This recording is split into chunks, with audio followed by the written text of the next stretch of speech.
ಸ್ನೇಹಿತರೆ, ಭಾರತ ಕಲೆ ಸಂಸ್ಕೃತಿ ಆಧ್ಯಾತ್ಮಗಳ ತವರೂರು.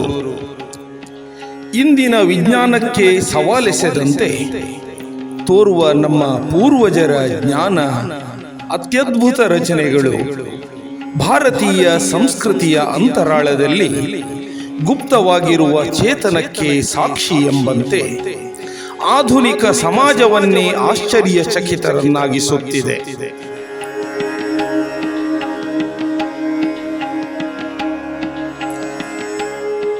ಸೂರ್ಯೋದಯದ ನಿಗದಿತ ಸಮಯದಲ್ಲಿ ಸೂರ್ಯ ಕಿರಣಗಳು ಸಮಷ್ಟಿಯಾಗಿ ದೇವಾಲಯದೊಳಗಿನ ಗರ್ಭಗುಡಿಯನ್ನು ಪ್ರವೇಶಿಸಿ ಅಲ್ಲಿರುವ ವಿಗ್ರಹಕ್ಕೆ ಬೆಳಕನ್ನು ನೀಡುವ ವಿಸ್ಮಯ. ಸೂರ್ಯನ ಬೆಳಕನ್ನು ಆಧರಿಸಿ ಇಂದಿಗೂ ನಿಖರ ಸಮಯವನ್ನ ಹೇಳಬಲ್ಲ ಬರೋಬ್ಬರಿ 24 ಗಡಿಯಾರ ಚಕ್ರಗಳು. ಗರ್ಭಗುಡಿಯ ವಿಗ್ರಹ ಯಾವುದೇ ಆಧಾರವಿಲ್ಲದೆ ಗಾಳಿಯಲ್ಲಿ ತೇಲಾಡುವಂತೆ ಬೃಹತ್ ಅಯಸ್ಕಾಂತ ಜೋಡಣೆ ಮಾಡಲಾಗಿದ್ದ ವಿಸ್ಮಯಕಾರಿ ದೇವಾಲಯ. ನಮ್ಮ ಪೂರ್ವಜರ ಜ್ಞಾನ ಸಂಪತ್ತಿನ ಕೈಗನ್ನಡಿಯಂತಿರುವ ಈ ಅಪೂರ್ವ ದೇಗುಲವನ್ನು ತಮಗೆ ಪರಿಚಯಿಸುತ್ತಿದ್ದೇವೆ. ಬನ್ನಿ ವೀಕ್ಷಕರೇ, ಇದು ಒರಿಸ್ಸಾ ರಾಜ್ಯದ ಕರಾವಳಿಯಲ್ಲಿರುವ ಜಗತ್ಪ್ರಸಿದ್ಧ ದೇವಾಲಯ.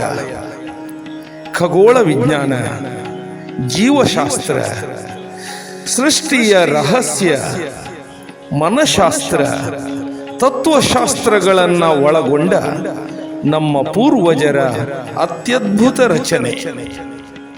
ಶಿಲ್ಪಕಲೆಯ ಭವ್ಯತೆ, ಕಲ್ಲಿನ ಸೂಕ್ಷ್ಮ ಕೆತ್ತನೆಗಳಿಗೆ ಪ್ರಸಿದ್ಧವಾದ ಧಾರ್ಮಿಕ ಶಿಲ್ಪಕಲೆಯಲ್ಲಿ ಇಡೀ ಜಗತ್ತಿನಲ್ಲಿ ಎಲ್ಲೂ ಕಾಣಲಾರದ ವೈಭವಪೂರ್ಣ ದೇಗುಲ ಕೋನಾರ್ಕ್ ಸೂರ್ಯ ದೇವಾಲಯ.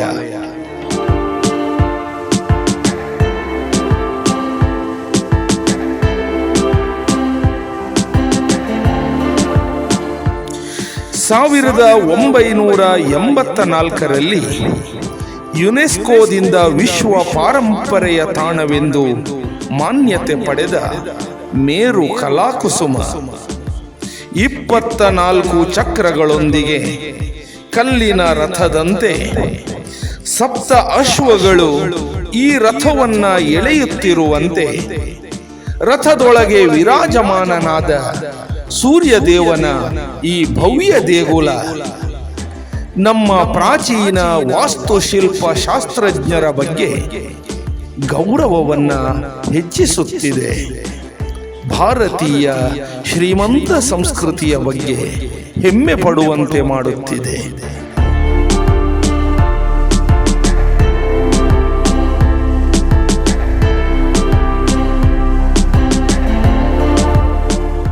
ಒಡಿಸ್ಸಾ ರಾಜ್ಯದ ಪುರಿ ಜಿಲ್ಲೆಯಲ್ಲಿ ಪುರಿ ಜಗನ್ನಾಥ ದೇವಾಲಯದಿಂದ ಈಶಾನ್ಯ ದಿಕ್ಕಿಗೆ 35 ಕಿಲೋಮೀಟರ್ ದೂರದಲ್ಲಿ ಚಂದ್ರಭಾಗಾ ನದಿಯ ಮುಖ ಪ್ರದೇಶದಲ್ಲಿ 13ನೇ ಶತಮಾನದಲ್ಲಿ ಗಂಗವಂಶದ ದೊರೆ 1ನೇ ನರಸಿಂಹದೇವನಿಂದ ನಿರ್ಮಿಸಲ್ಪಟ್ಟು ಸೂರ್ಯದೇವನಿಗೆ ಸಮರ್ಪಿಸಲ್ಪಟ್ಟ ವಿಸ್ಮಯಕಾರಿ ದೇವಾಲಯ ಕೋನಾರ್ಕ್ ಸೂರ್ಯ ದೇವಾಲಯ. ಆದರೆ ಇಂದು ಚಂದ್ರಭಾಗಾ ನದಿಯೂ ತಗ್ಗಿ ಹೋಗಿದೆ, ದೇವಾಲಯವು ನಶಿಸಿ ಹೋಗಿದೆ.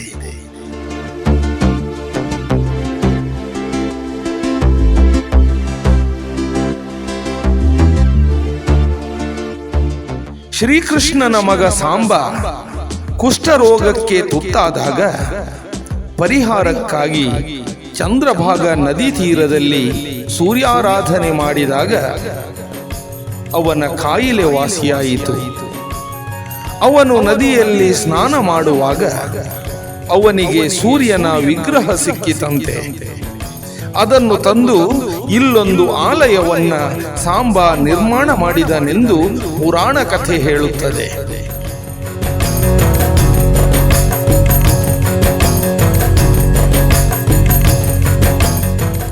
ನಂತರ 13ನೇ ಶತಮಾನದಲ್ಲಿ ಗಂಗ ಅರಸ ನರಸಿಂಹದೇವ ದೃಷ್ಟಿದೋಷದಿಂದ ಬಳಲಿದಾಗ ರಾಜಗುರುಗಳ ಸಲಹೆಯಂತೆ ಈ ಸೂರ್ಯ ಆಲಯವನ್ನ ಜೀರ್ಣೋದ್ಧಾರ ಮಾಡಿದನೆಂದು ಇತಿಹಾಸ ಹೇಳುತ್ತದೆ. ಈ ಬಗ್ಗೆ 1960ರಲ್ಲಿ ದೊರೆತ ತಾಳಪತ್ರದಲ್ಲಿ ಸ್ಪಷ್ಟ ಉಲ್ಲೇಖಗಳಿವೆ.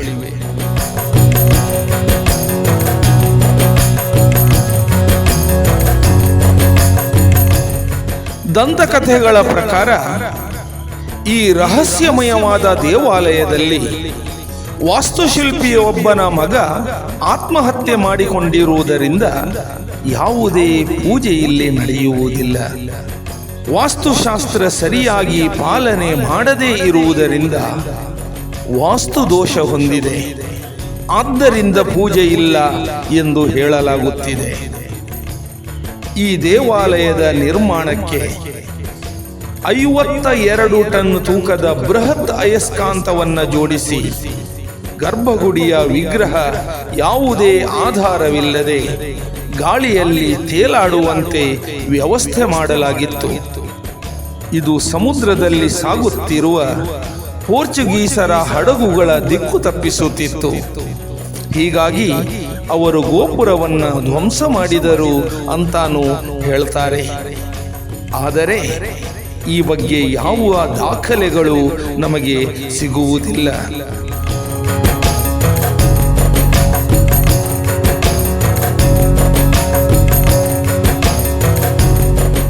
ಮೂಲತಃ 229 ಅಡಿ ಎತ್ತರದ ಗೋಪುರವಿತ್ತು.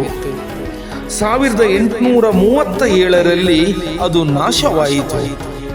ಅತಿಯಾದ ಭಾರ, ದುರ್ಬಲ ಮಣ್ಣು ಇದಕ್ಕೆ ಕಾರಣವೆಂದು ಹೇಳಲಾಗುತ್ತಿದೆ. ಮೂಲ ದೇವಸ್ಥಾನ ಇರುತ್ತಿದ್ದರೆ ಇದು ಭಾರತದ ಅತಿ ಎತ್ತರದ ದೇಗುಲವಾಗುತ್ತಿತ್ತು. ಪ್ರಸ್ತುತ ಕೇವಲ 128 ಅಡಿ ಎತ್ತರವಿರುವ ಜಗನ್ಮೋಹನ ಎಂದು ಕರೆಯಲ್ಪಡುವ ವೀಕ್ಷಕ ಸಭಾಂಗಣವೇ ಎತ್ತರದ ರಚನೆ. ಪಾರ್ಶ್ವಗಳಲ್ಲಿ 12 ದೇವಾಲಯಗಳ ಕುರುಹುಗಳಿವೆ. ಈಗ ನೃತ್ಯ ಮಂದಿರ ಮತ್ತು ಭೋಜನ ಮಂದಿರಗಳನ್ನು ಮಾತ್ರ ನಾವು ಕಾಣಬಹುದು.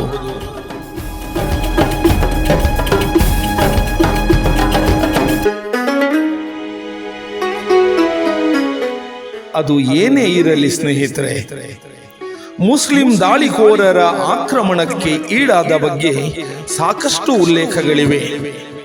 ನಶಿಸಿ ಹೋಗುತ್ತಿರುವ ಈ ದೇಗುಲದ ರಕ್ಷಣೆಗಾಗಿ ಬ್ರಿಟಿಷರು ದೇಗುಲದೊಳಗೆ ಸಂಪೂರ್ಣ ಮರಳು ತುಂಬಿಸಿ ರಕ್ಷಿಸಿದ್ದರು.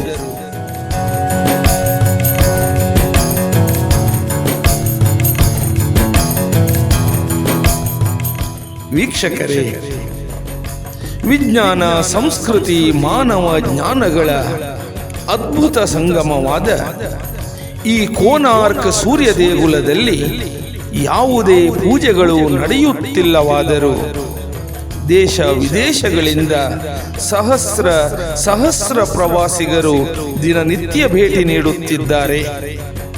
ಇದು ಅಮೃತದ ಮಡು, ಮಿಂದರೆ ಪುನೀತರಾಗುತ್ತೇವೆ. ಇದು ಜ್ಯೋತಿಯ ಖನಿ, ಹೊಕ್ಕರೆ ಪ್ರಬುದ್ಧರಾಗುತ್ತೇವೆ. ಜಗತ್ ಪ್ರಸಿದ್ಧ ಕೋನಾರ್ಕ್ ಸೂರ್ಯ ದೇವಾಲಯ.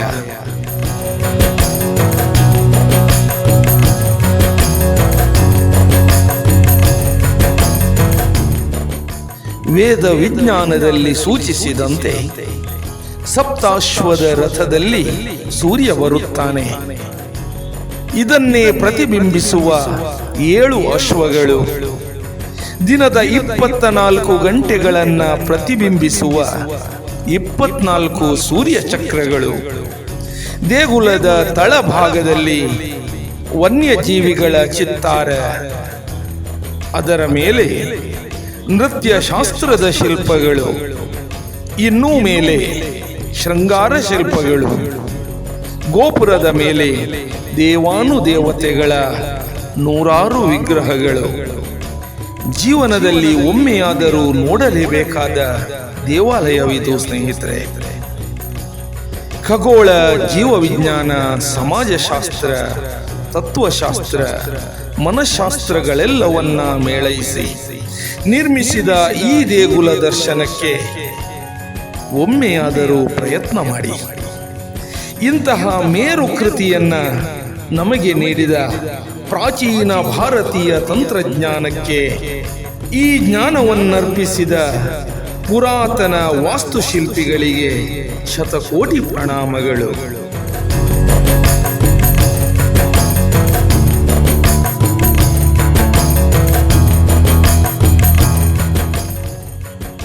ವೀಕ್ಷಕರೇ, ಇಂತಹ ಸಾಕಷ್ಟು ವಿಸ್ಮಯಗಳ ಅರಿವನ್ನು ತಮಗೆ ನಿರಂತರ ನೀಡ್ತಾ ಹೋಗ್ತೇವೆ.